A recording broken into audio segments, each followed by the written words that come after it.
മകനെ കഞ്ചാവുമായി പിടികൂടിയെന്ന വാർത്ത വ്യാജമെന്ന് യു പ്രതിഭ എംഎൽഎ. സുഹൃത്തുക്കളുമായി ഒരുമിച്ചിരുന്നപ്പോൾ ചോദ്യം ചെയ്യുക മാത്രമാണ് ചെയ്തത് എന്നും എംഎൽഎയുടെ വിശദീകരണം.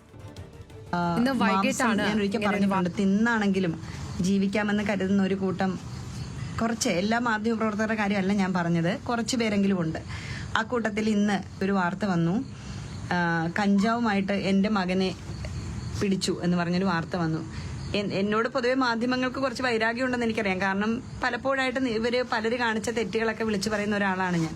വളരെ സ്ട്രെയിറ്റ് ഫോർവേഡ് ആയിട്ട് സത്യസന്ധമായി പൊതുപ്രവർത്തനത്തെ കാണുന്ന ഒരു സ്ത്രീ എന്ന നിലയിൽ സ്വാഭാവികമായിട്ടുള്ള ശത്രുക്കളും എനിക്ക് ഉണ്ടാവുന്നതും സ്വാഭാവികമാണ്.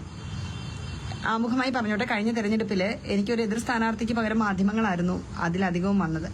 ഞാനത് പറയാൻ കാരണം, ഇന്ന് എൻ്റെ മകനും കുറച്ച് ഫ്രണ്ട്സും കൂടി ഇരിക്കുന്നിടത്ത് വന്ന് അവര് എന്തെങ്കിലും സ്വാഭാവികമായിട്ടും വട്ടം കൂടി ഇരിക്കുന്നപ്പോൾ ആരോ ഒരു റോങ് ഇൻഫർമേഷൻ എന്തോ കൊടുത്തതായിരിക്കാം. ഞാൻ തുറന്നതിന് നിങ്ങളോട് പറയാം.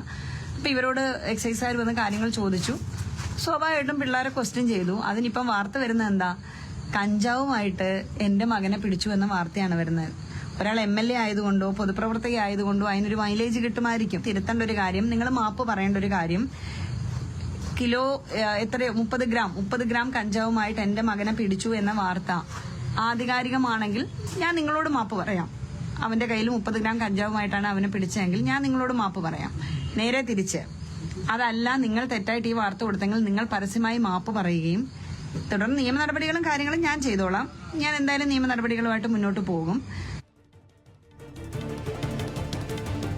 മാധ്യമങ്ങൾക്കെതിരെ നിയമ നടപടിയുമായി മുന്നോട്ടു പോകുമെന്നാണ് യു പ്രതിഭ MLA പറഞ്ഞിരിക്കുന്നത്. മകനെ കഞ്ചാവുമായി പിടികൂടി എന്ന വാർത്ത വ്യാജമെന്ന് യു പ്രതിഭ പറഞ്ഞിരിക്കുകയാണ്. സുഹൃത്തുക്കൾ ഒരുമിച്ചിരുന്നപ്പോൾ ചോദ്യം ചെയ്യുക മാത്രമാണ് ചെയ്തത്. അങ്ങനെ എന്തോ ഒരു തെറ്റായ ഇൻഫർമേഷൻ കൊടുത്തതിൻ്റെ പേരിൽ വന്ന് ചോദ്യം ചെയ്യുകയായിരുന്നു. പക്ഷേ മാധ്യമങ്ങൾ തനിക്കെതിരെ പ്രതികാര ബുദ്ധിയോടെ വാർത്ത കൊടുത്തു, തൻ്റെ മകനെതിരെ വാർത്ത കൊടുത്തു എന്നാണ് അവർ പറയുന്നത്. അതിന് മുമ്പും ഉണ്ടായിട്ടുള്ള സംഭവങ്ങൾ ചൂണ്ടിക്കാട്ടി പൊതുപ്രവർത്തക എന്ന നിലയ്ക്ക് മാധ്യമ വിമർശനം നടത്തിയിട്ടുണ്ട്. അതിൻ്റെ ഒരു വൈരാഗ്യം എന്നോണം വാർത്ത കൊടുത്തു എന്നാണ് യു പ്രതിഭ ഇപ്പോൾ ആരോപിക്കുന്നത്.